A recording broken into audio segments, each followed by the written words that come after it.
dia bertanya, apa sih hakikat kolbu? Kata Imam Ghazali, kalau kamu mau nanya tentang hakikat kolbu, penjelasan tentang kolbu di Quran itu nggak begitu banyak. Paling-paling ada penjelasan Quran cuma mengatakan wa yas'alunaka 'anir ruh. Mereka bertanya tentang ruh. Katakan ruh itu urusan Tuhan. Nah, kenapa begitu? Imam Ghazali menjelaskan li'anna ruha min jumlatil qudratil ilahiyah. Karena ruh itu merupakan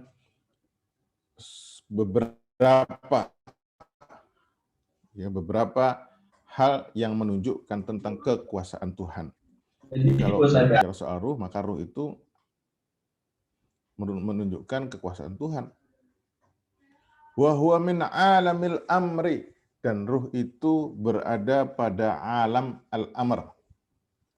Imam Ghazali di dalam buku ini menjelaskan, dan para sufi secara garis besar mereka membagi alam itu ada dua, ada alamul khalqi, ada alamul ruh, ada alamul amr.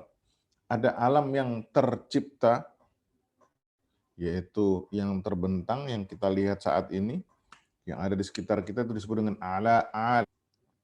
Tapi ada alamul amr, alam yang merupakan instruksi atau wacana atau kalam Allah, atau merupakan konsep-konsep. Nah itu ya, jadi mungkin terjemahannya alamul amr itu lebih tepat diterjemahkan sebagai alam konseptual. Alam yang ada pada gagasan, alam yang ada pada masalah teoritis, masalah-masalah yang abstrak yang merupakan bagian dari gagasan-gagasan yang kemudian itu menjadi ranah bagi pengkajian argumentasi rasional oleh manusia. Itu disebut alamul amr. Jadi alamul amr itu alam yang isinya adalah instruksi, isinya adalah konsep, isinya adalah gagasan, isinya adalah wacana, ya, yang terbentuk dari firman Allah, yaitu kalamullah yang azali. Nah, kemudian bukankah Allah berfirman, qala Allahu azza wa jal ala lahul khalq wal amru, bahwasanya Allah itu memiliki dua hal yang diatur bersamaan, yaitu alam yang tercipta, yaitu alamul khalq, dan alam yang terkonsep, yaitu alamul amr.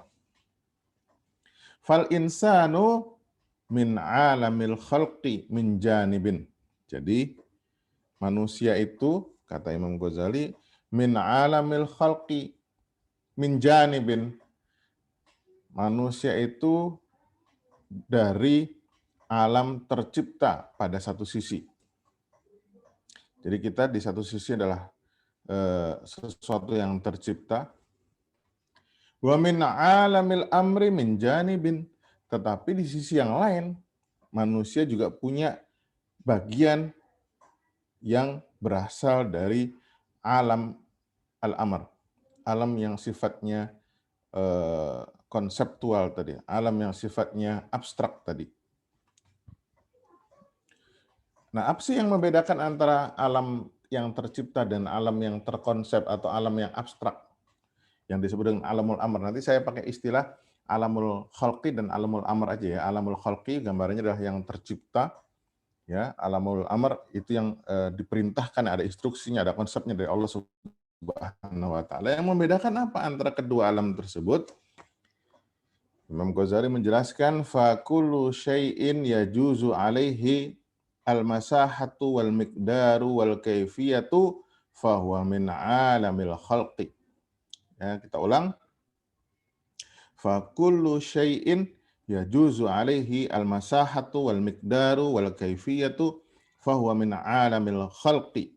Segala sesuatu yang punya jarak, yang punya ukuran, yang punya bentuk, fahuwa min alamil khalqi, itu termasuk dalam alam yang tercipta. Jadi apa sih alamul khalq? Alamul khalq atau alam yang tercipta adalah segala sesuatu yang bisa berjarak, ya, artinya apa? Dia menempati ruang, dia menempati ruang, kemudian apa? Dia punya ukuran. Oke, Pak Andi kan jelas ukurannya tuh, ya, 88 kilo, tingginya 174 cm, udah jelas itu. Ada ukurannya. Wal kaifiyah punya bentuk. Itu semua alamul khalqi. Nah, sampai di sini dulu. Saya mau kita latihan membaca. Coba, siapa yang berani membaca? Dari awal yang sudah saya baca tadi diulang. Coba Azhar. Azhar.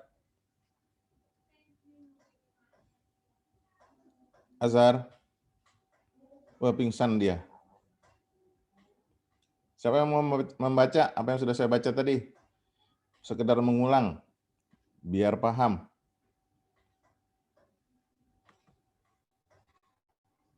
Hafiz?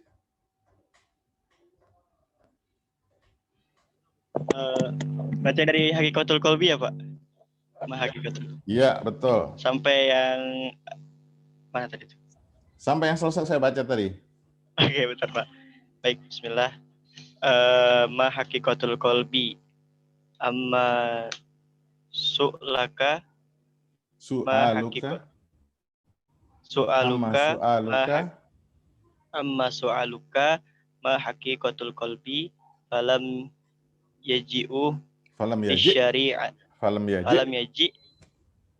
yaji fi syari'ati aktaru min qaulillah ta'ala wa yas'alunaka 'anir ruhi qulir ruh min amri rabbi li'anna ruh min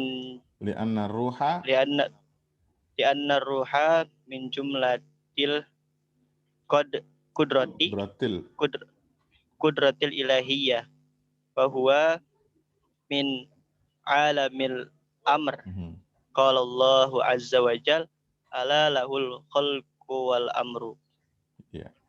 Wal insanu min alamil khalqi min janib wa min alamil amru al-amru benar, Pak? Min alamil amri min janib fakul syai'in yajuzu alaihil masahatu wal miqdaru wal kaifiyatu fahuwa. Iya, betul. Ada yang berani sekarang menerangkan apa tadi itu yang sudah dijelaskan oleh Pak Andi sebelum kita beranjak pada bagian berikutnya? Mana halamannya sudah nggak ada lagi ya. Coba Andika tanya sama Saiful ya, diminta lagi halaman berikutnya. Coba, siapa yang berani untuk menjelaskan apa tadi yang sudah kita baca?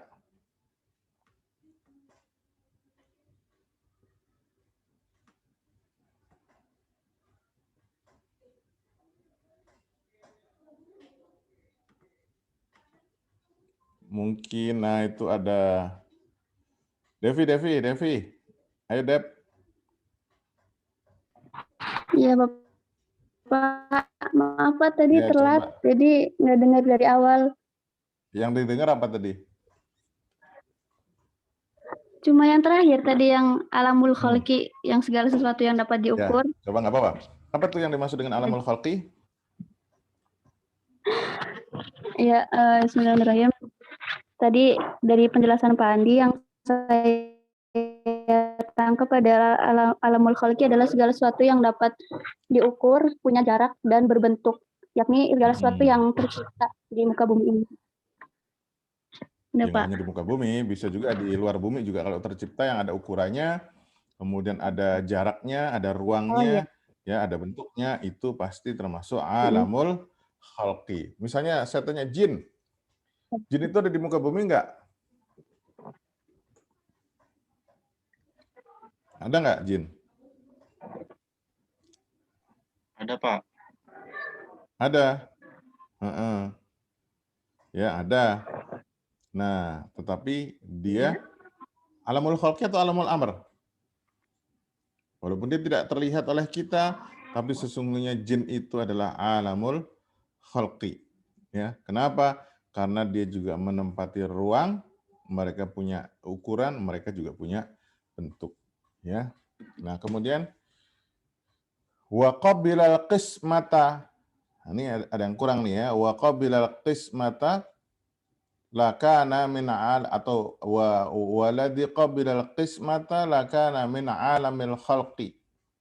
Dan kalau sesuatu itu bisa dibagi-bagi, pasti dia juga termasuk alamul khalqi. Manusia misalnya ada bagian kepala, ada bagian badan, ada bagian tangan, ada bagian kaki, ada bagian mata, ada bagian-bagiannya. Sesuatu yang bisa terbagi-bagi itu pasti termasuk alam ciptaan. Misalnya, saya mau nanya sekarang, surga atau neraka itu termasuk alamul khalqi atau alamul amr?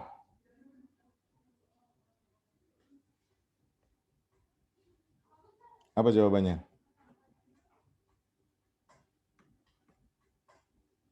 Pada diem. Anissa Mubarakah. Iya, Pak. Ya.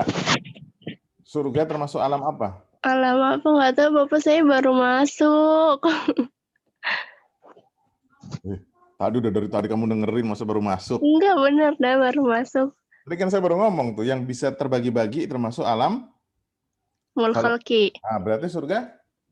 Alamul khalqi. Kenapa? Karena terbagi-bagi. Apa bagian-bagian surga? Yang surga Firdaus. Iya, betul. Betul. Ya itu kan, surga bisa dibagi-bagi, maka dia termasuk alamul khalqi.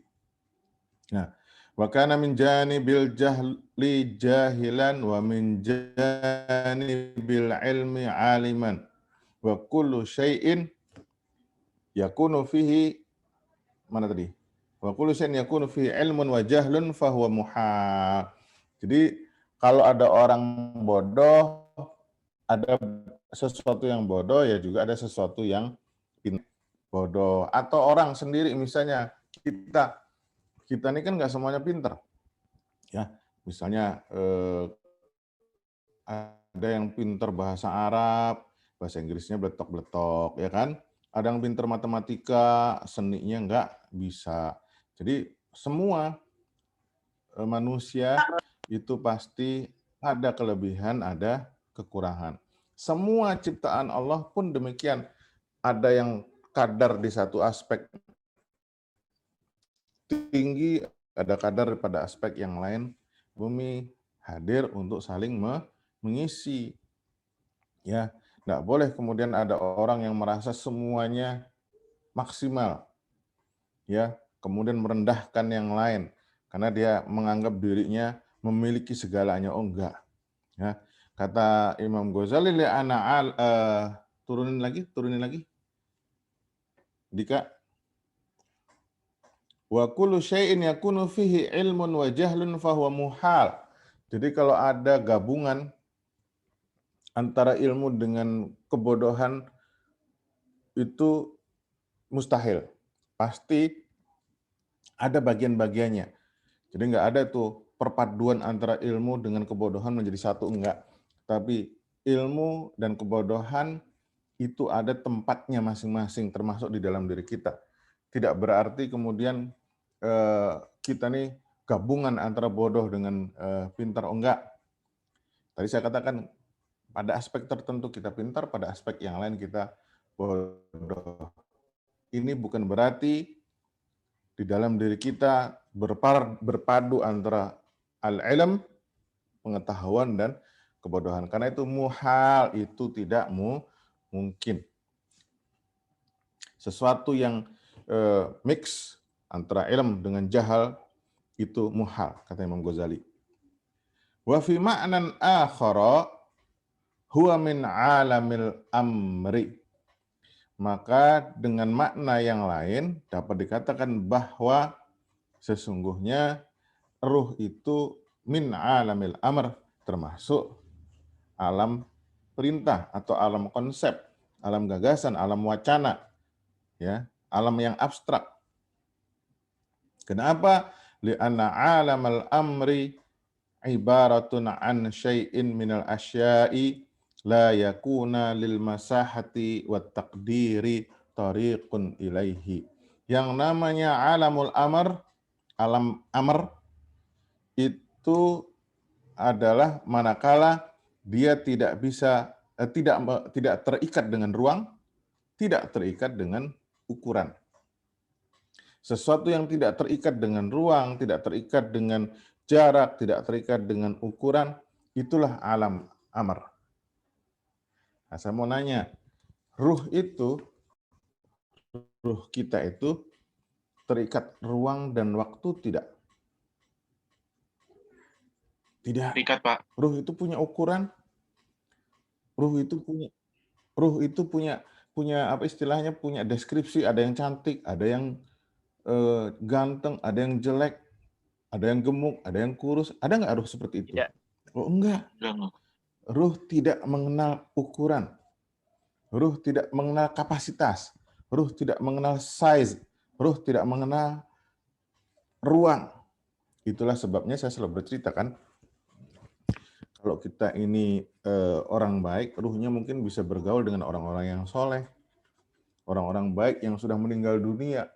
Yang meninggal itu alamul khalq, yang meninggal itu alam wujud fisiknya. Tapi kalau ruh itu tidak pernah ada yang meninggal. Ruh tetap hidup.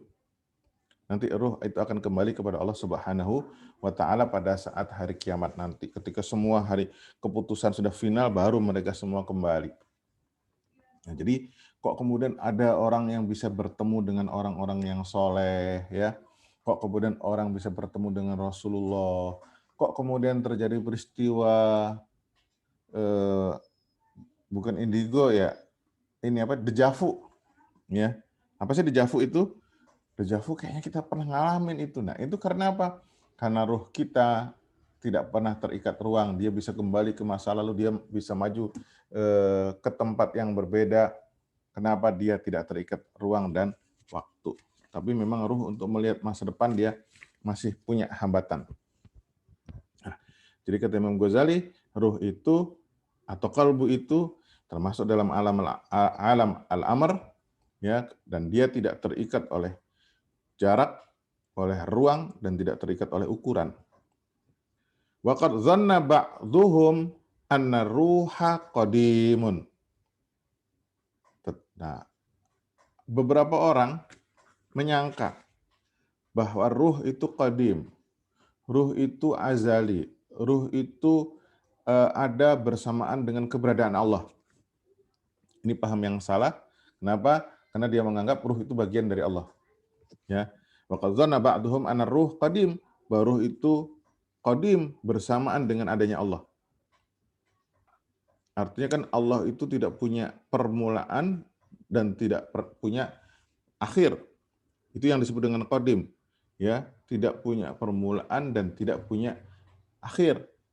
Nah, kalau ada orang yang mengatakan ruh itu nggak punya permulaan dan nggak punya akhir, atau ruh itu qadim, faghalatu, itu salah, kata Imam Ghazali. Jadi ruh itu berarti tidak qadim. Artinya apa? Ruh ada permulaannya dan juga ada akhirnya. Wa qala qaumun innahu aradun faghalatu. Ada juga mereka yang berpendapat bahwa ruh itu aradun. Arad itu adalah gejala atau sesuatu yang terjadi dan membutuhkan tempat. Jadi ruh itu merupakan sesuatu zat, sesuatu eksistensi yang keberadaannya membutuhkan sesuatu yang lain. Dalam bahasa kita ya seperti gejala. Gejala penyakit itu kan dia tidak punya eksistensi sendiri. Tapi dia muncul pada eksistensi yang lain. Makanya batuk, pilek, panas, itu disebut dengan gejala-gejala penyakit. Pertanyaannya, dia ada karena apa? Adanya batuk, adanya pilek, adanya panas. Apakah dia muncul dengan sendirinya? Oh enggak. Batuk, pilek, panas itu ada bersamaan karena adanya penyakit. Itu yang namanya gejala. Jadi dia bukan eksistensi tersendiri. Maka itu enggak ada namanya penyakit batuk, enggak ada namanya penyakit pilek, enggak ada namanya penyakit panas. Batuk, pilek, panas, sekali lagi itu gejala. Gejala itu apa? Sesuatu yang muncul karena adanya sesuatu yang lain. Dan dia terjadi secara sporadis, secara kadang-kadang secara singkat, dan dia tidak pernah menetap sifatnya. Namanya gejala nggak pernah menetap sifat yang nggak pernah tetap, ya. Namanya gejala nggak pernah terus-menerus terjadi. Misalnya gejala-gejala nggak punya uang, itu artinya kita terus-terusan nggak punya uang atau cuman pada waktu tertentu aja? Pada waktu tertentu aja. Gejala-gejala gejala-gejala sakit, nah itu berarti baru pada saat itu saja, nanti suatu saat juga akan hilang namanya gejala. Jadi ada orang yang menganggap ruh itu seperti gejala. Ruh itu muncul hanya sepintas kilas. Hanya gara-gara ada manusia, ada wujud fisik, lalu kemudian muncul ruh. Maka pendapat itu salah, kata Imam Ghazali. Jadi ruh tidak muncul gara-gara adanya wujud fisik kita. Ya. Ruh tidak muncul gara-gara Allah menciptakan badan kita. Oh enggak. Faghalatu, itu pemahaman yang mereka salah, kata Imam Ghazali. Li'annal arada la yaqumu binafsihi wa yakunu tabi'an li ghairihi. Tuh. Karena yang namanya gejala itu nggak bisa berdiri sendiri. Dan dia selalu mengikuti yang lain. Itu namanya gejala. Ya, dia tidak punya eksistensi sendiri. Farruhu huwa aslu ibni Adam. Tuh. Ruh itu adalah asal anak Adam. Tuh. Jadi kamu tuh sesungguhnya asalnya adalah ruh. Justru yang sejati, yang merupakan penunjuk diri kamu, itu bukan wujudnya, tapi ruhnya. Kok lu live sih? Parah lu. Jadi yang menjadi identitas kita bukan wujud fisiknya. Maka yang disebut dengan Andika itu bukan jenggotnya, ya, bukan gedenya, bukan. Justru siapa tahu Andika itu justru orangnya lemah lembut, orangnya perasa, orangnya sensitif. Kenapa? Karena yang dilihat bukan hanya aspek lahiriahnya saja. Ya, kalau aspek lahiriah kita sering tertipu. Kelihatannya gagah, tampang Rembo, ternyata hatinya Rinto. Ya, tahu nggak Rinto Harahap? Itu pencipta lagu-lagu zaman dahulu yang lagu-lagunya melok melulu. Nah, maka kata Imam Ghazali, aslul insan, yang merupakan hakikat pokok dari Ibnu Adam, anak manusia, itu adalah ruh. Wa qalibu ibni Adama taba'un lahu. Saya bacakan lagi, wa qalabu, bukan qalibu, wa qalabu. Wa qalabu ibni Adama taba'un lahu.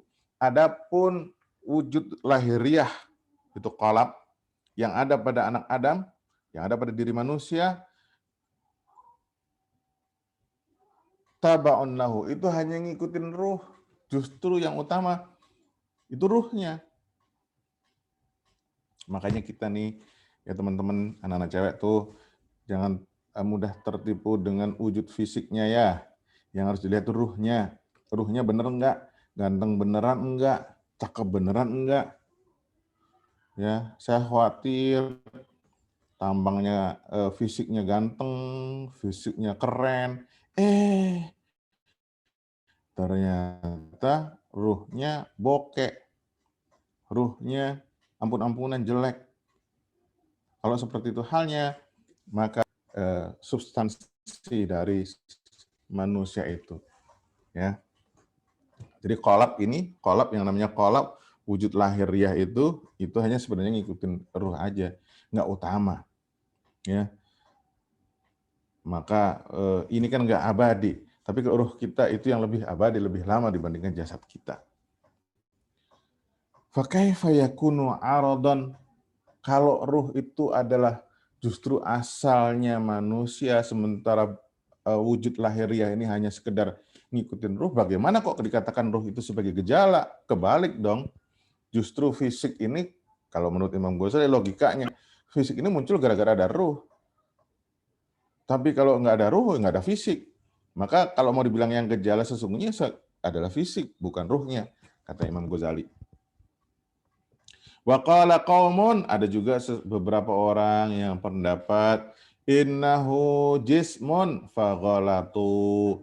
Ada yang mengatakan bahwa ruh itu jisim, wujud, ya, berupa jasad, berupa partikel, pokoknya wujud lah, berwujud yang bisa dicercap oleh indera. Kata Imam Ghazali, faghalatu, itu juga salah. Jadi ruh tidak bisa dicercap oleh panca indera. Ruh bukan jasad, ruh bukan wujud materi. Li'annal jisma yaqbalul qismah.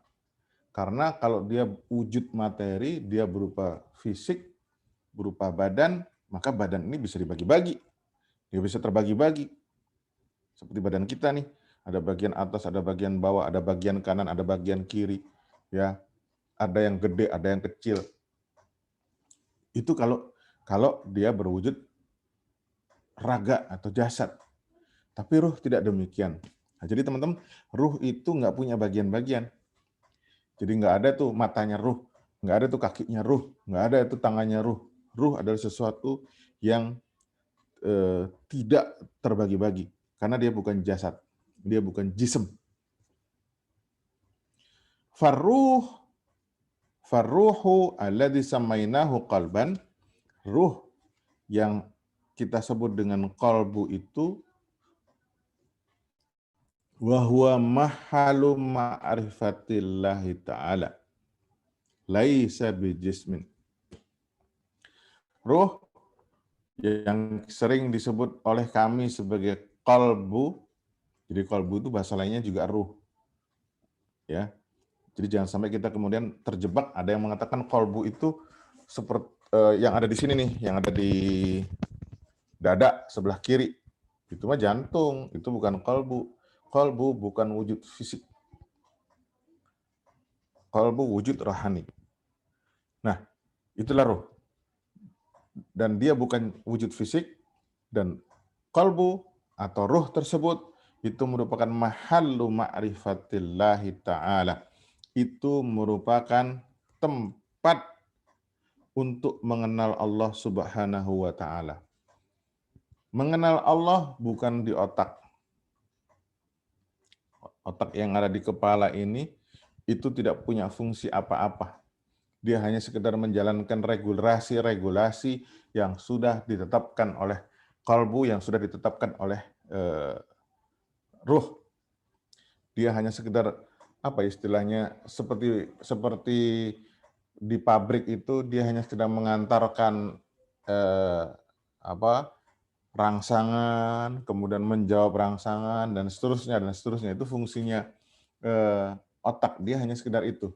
Tetapi yang mempunyai regulasi, yang mempunyai aturan, yang menggerakkan itu semua, itu apa? Itu sebenarnya qalbu. Nanti salah satu fungsi qalbu adalah akal. Jadi akal di situ adalah bukan otak, tapi akal itu adalah salah satu fungsi qalbu. Nah, kalau qalbunya ini berfungsi, maka di situ kita bisa mengenal Allah. Ya, ma'rifatullah. Wala aradun, maka qalbu itu bukan fisik, bukan juga berbentuk gejala-gejala, Bal huwa min jinsil malaikati. Tuh. Qalbu itu adalah termasuk dari jenis malaikat. Jadi di dalam diri kita ini ternyata ada unsur malaikat juga tuh, ya, namanya qalbu. Itulah sebabnya kita bisa mendapatkan inspirasi, bisa berpikir. Maka itu ada peran malaikat Jibril. Jadi yang membuat kita bisa berpikir, ya, mendapatkan inspirasi. Kemarin bikin skripsi sulit-sulit, tahu-tahu bisa aja gitu kan. Hanya gara-gara baca 1, 2, 3, 4, 5, 6, 7, 8, 9, 100 buku, tahu-tahu kita punya gagasan, bisa menghasilkan skripsi. Dari mana itu rangkaian-rangkaian yang membuat kita mendapatkan gagasan-gagasan seperti itu? Tidak lain dan tidak bukan, itu merupakan bagian kerja dari qalbu. Melalui energi malaikat Jibril yang membuat kita mendapatkan inspirasi.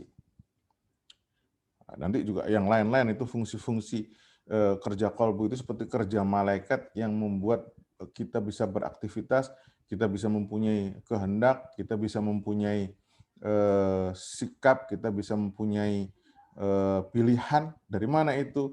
Ada kerja-kerja qalbu atau kerja-kerja energi malaikat di dalam diri kita. Wa ma'rifatur ruhi sa'batun jiddan. Nah, kalau kita pengen mengenal secara detail tentang ruh, itu sa'batun jiddan, itu sulit banget. Li'annahu lam yarid fid dini tariqun ila ma'rifatihi. Karena di dalam teks agama tidak ada informasi yang membuat kita bisa memahami tentang apa sejatinya ruh tersebut. Karena Quran cuma mengatakan kulir ruh min amri rabbi, sudah selesai. Nggak ada penjelasan lebih mendalam tentang itu. Mengapa demikian? Karena teks agama, ajaran syariat yang diajarkan oleh para rasul itu lebih mengarahkan kita untuk langsung aplikatif, nggak perlu lagi banyak mikir. Makanya Quran bukan kitab teoritis yang harus kemudian memberikan definisi-definisi secara rigid, secara detail, baru kemudian mengajak kita praktek. Enggak, Quran itu kitab hidayah yang begitu kita baca, kita langsung mendapatkan kesimpulan yang bisa kita praktekkan, kita fungsionalisasikan dalam kehidupan.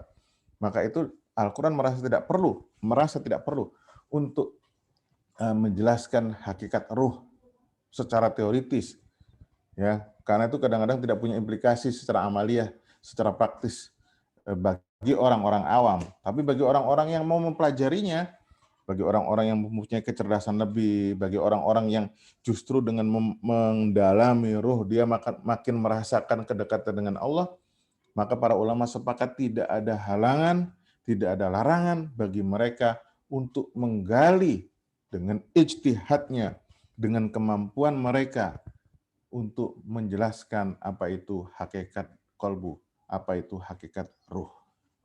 Nah, teman-teman, ternyata bahannya sudah habis nih. Kok bisa ya bahannya habis ya? Emang nggak dikasih satu buku ya, Andika ya? Iya Pak, ini yang di filenya nggak full Pak, nanti dimintain lagi Pak. Ya, oke. Kalau gitu kita praktek membaca lagi ya. Kita praktek membaca lagi. Tadi si Hafiz sudah membaca halaman 8, sekarang kita membaca halaman 9. Siapa yang mau membaca? Insya Allah dapat pahala. Pak, maaf Pak, mungkin bisa tanya jawab kali Pak ya, soalnya udah takutnya kemalaman Pak. Oh gitu. Iya Pak. Mangga. Oke. Kembali ke saya, terima kasih kepada Pak Andi yang telah memberikan materinya cukup padat, singkat, dan komprehensif. Mungkin selanjutnya pada teman-teman yang ingin bertanya, setelah tadi banyak istilah-istilah yang mungkin kita juga masih nggak tahu gitu makna mendalamnya gitu. Kayak banyak itu kalau kita mungkin cermati banyak istilah-istilah filsafat gitu. Mungkin bisa tanya gitu, teman-teman yang mau nanya mungkin bisa langsung ngomong atau langsung di chat. Silakan teman-teman.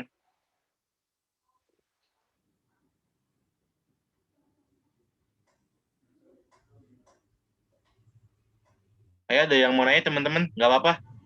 Boleh langsung di chat atau langsung ngomong perihal apa yang telah Pak Andi tadi sampaikan.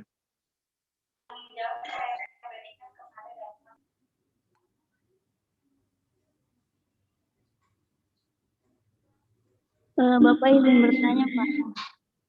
Ya, silakan. Bapak, tadi kan dikatakan kalau kolbu itu tempat untuk mengenal Allah gitu ya, Pak.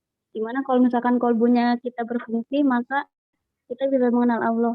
Nah, itu bagaimana sih cara memfungsikan kolbu itu biar kita bisa mengenal Allah? Itu di halaman berikutnya ada tuh, Dev. Kita disuruh beristihad, ya. Pertama, untuk mengenal Allah itu tidak harus kemudian kita harus belajar dulu nih. Belajar dulu, ya, merenung dulu, kemudian nguasain nahwu sharaf dulu, baca kitab-kitab dulu, ya. Kemudian baru mengenal Allah. Enggak. Kalau pendekatan masa lalu, amalin aja dulu. Misalnya diajarin zikir, latihan zikir. Kemudian apa lagi? Mujahadah, ya, latihan untuk iltizam dengan amalan-amalan aurat-aurat tertentu, iltizam dengan ibadah-ibadah tertentu, iltizam dengan mulazamatul Quran, terus-terusan membaca Al-Quran. Walaupun mulanya nggak paham, tapi kalau kita sudah sungguh-sungguh untuk itu, lama-kelamaan itu akan dibuka hatinya. Ketika sudah terbuka di situ, maka ada kemungkinan untuk menambahkan informasi-informasi dari Allah Subhanahu wa taala. Maka diawali dengan mujahadah, ya, dengan ijtihad untuk menjalankan semua perintah-perintah yang ditegaskan oleh Al-Qur'an, ditegaskan oleh As-Sunnah, dan menjauhi segala larangan-larangan yang ditegaskan oleh Quran dan As-Sunnah. Itu mujahadahnya. Nah, nanti setelah mujahadah akan mulai terbuka itu pintu-pintu yang disebut dengan pintu hidayah, nanti pintu ma'rifah, dan seterusnya, dan seterusnya. Tetapi, kata Imam Ghazali, nanti di bab berikutnya akan kita bahas tuh, sebelum kita melakukan mujahadah, paling tidak kita punya bekal pemahaman. Ya, bekal pemahamannya berupa apa? Berupa alat-alat yang bisa kita manfaatkan untuk memahami bagaimana kita mengaktifasikan kalbu kita. Itu yang disebut dengan asakirul qalb, tentara-tentaranya hati. Rupanya hati itu punya tentara, bukan berarti dia ada bagian tentara, enggak, tapi ada hal-hal yang dianggap menjadi pengawal-pengawal hati yang itu kemudian bisa mengaktifasikan hati kita. Itu nanti akan kita bahas, akan kita kaji lebih lanjut pada pertemuan berikutnya. Tapi sekarang kalau mengacu pada apa yang ditulis oleh Imam Ghazali, udahlah mujahadah dulu. Sekarang Devi, coba deh rajin-rajin. Mau amalan apa yang mau kamu istiqomahin? Baca Qur'annya misalnya, ya, minimal. Jadi sebuah amalan itu bisa dikatakan sudah menjadi amalan kita, sudah menjadi kebiasaan kita, sudah menjadi tradisi kita, minimal kalau itu bisa kita dawamkan selama 40 hari. Tapi kalau kita baru melakukannya 2-3 hari kemudian berhenti, ya kemudian muncul lagi 2 tahun berikutnya, itu mah belum menjadi karakter, belum menjadi amalan. Ya, minimal 40 hari. Jadi kalau sudah bisa misalnya rutin setiap pagi baca apa misalnya, maka itu bagian dari mujahadah yang sudah menjadi amalan kita. Ya, itu dulu sementara. Lagi silakan. Mungkin ada lagi yang ingin bertanya, teman-teman.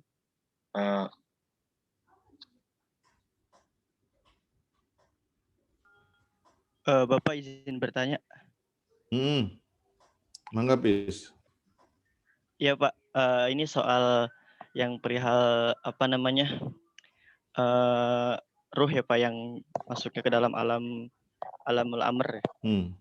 Tadi kan disebutkan kalau ruh itu atau alamul amr itu nggak terikat dengan jarak, nggak terikat dengan waktu, nggak terikat dengan fisik.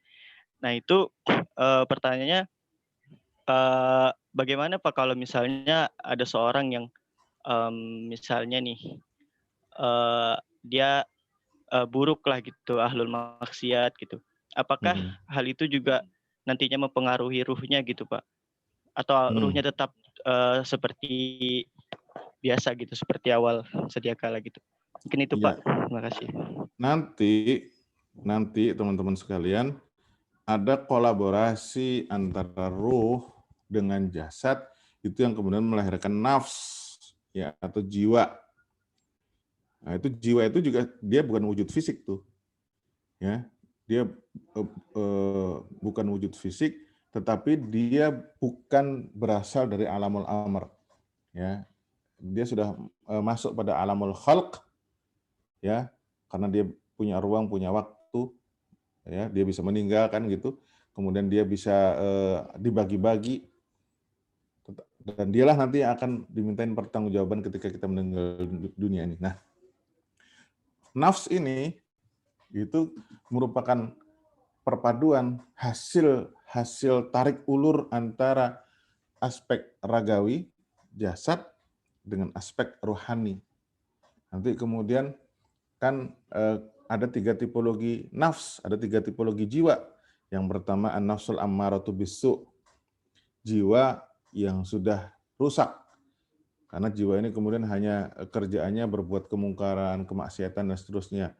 Ya, berbuat dosa nggak merasa dosa, ya, berbuat salah nggak merasa salah, udah terbiasa melakukan kesalahan.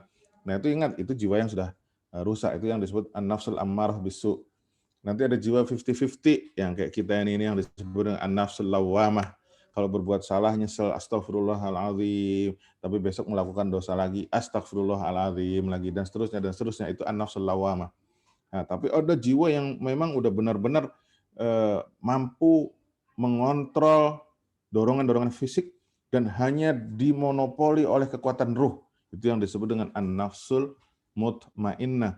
Itu yang disebut dengan dipanggil oleh Allah, irji'i ila rabbiki radiyatan mardiyah wadkhuli jannati. Ya. Inilah hamba-hamba yang sudah akan dipanggil Allah langsung masuk surga. Kenapa? Jiwanya itu sudah suci, hanya dipengaruhi oleh ruh. Nah, itu ya, Pis ya. Jadi sekarang ada orang-orang yang nafsunya itu mutmainnah, ada yang nafsunya lawamah, ada yang nafsunya ammarah bisu. Itu bukan berarti kada orang berbuat jahat kemudian ruhnya jahat, enggak, ruhnya tetap bersih. Tapi jiwanya itu yang rusak. Jiwanya yang sudah dikotori oleh atau sudah didominasi oleh jasad, fisik. Kalau ruh selalu mengajak kita untuk berbuat baik. Ya, selalu mengajak kita untuk berbuat baik, tapi kemudian seringkali jiwa ini ternyata lebih banyak tertarik oleh jasad. Oleh karena itu, walaupun sejahat-jahatnya manusia, pasti ruhnya bisa berbunyi sedikit, punya suara dan itu didengar. Sejahat-jahatnya manusia kan nggak ada yang pingin anaknya jadi orang jahat juga. Saya sudah mengatakan tuh, sekoruptor-koruptornya seseorang itu nggak ada yang ingin anaknya jadi koruptor. Sepenjahat-penjahatnya seseorang nggak ada yang ingin anaknya jadi penjahat. Mengapa? Walaupun nafsnya, jiwanya dia udah rusak, udah jahat, tapi kalbunya tetap berbunyi, bersuara. Dia nggak ingin anaknya jadi orang jahat seperti dia. Nah, gitu, Wis ya. Baik, Pak. Terima kasih banyak. Ya. Mungkin terakhir kali satu pertanyaan, teman-teman, kalau mungkin nggak ada, saya udahin. Mungkin ada teman-teman yang mau nanya terakhir.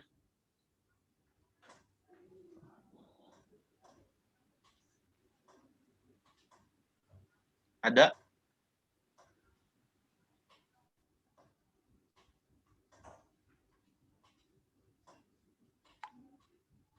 Oke, mungkin nggak ada, Pak. Bisa diudahin aja kali, Pak, ya? Ya. Oke. Silakan. Oke, terima kasih kepada Pak Andi yang udah memberikan materinya, memberikan jawabannya secara lengkap, secara mendalam gitu. Semoga apa yang kita kali ini kita ngaji bareng, kita dapat ilmu baru, kita dapat hikmah. Mungkin ke depannya kita bisa ingat apa yang dikatakan oleh Pak Andi tentang banyak hal gitu. Oke, terima kasih juga pada teman-teman yang udah menyimak dan mengikuti kajian kali ini. Terima kasih. Akhir kalam. Allahumma fiq ila amittarik. Assalamualaikum warahmatullahi wabarakatuh. Waalaikumsalam warahmatullahi wabarakatuh. Waalaikumsalam Izin ya. warahmatullahi. Saya izin. Terima kasih Pak Assalamualaikum. Andi. Maaf mengganggu waktunya Pak. Terima kasih. Yo. Makasih Bang. Oke teman-teman, nanti selanjutnya insya Allah ada untuk minggu ke depannya ada kajian tentang mungkin hadis, dan minggu ke depannya ada kajian tentang fikih lagi. Oke, terima kasih ya teman-teman. Bisa saya udahin Zoom meetingnya. Terima kasih teman-teman. Ya, makasih Bang. Makasih banyak, Tika. Makasih Bang. Makasih Bang Andika, makasih. Iya, makasih. Adi. Sama-sama. Semuanya. Iya, sama-sama Lia. Sama-sama semuanya.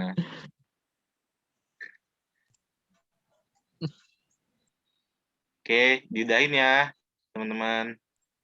Ya Bang, izin live Bang. Makasih, Kal. Udah nih, Dik. Udah, gua cabut ya. Ya, bentar doang. Ya, masih sejam, Cak. Ya udah, yo. Assalamualaikum. Waalaikumsalam.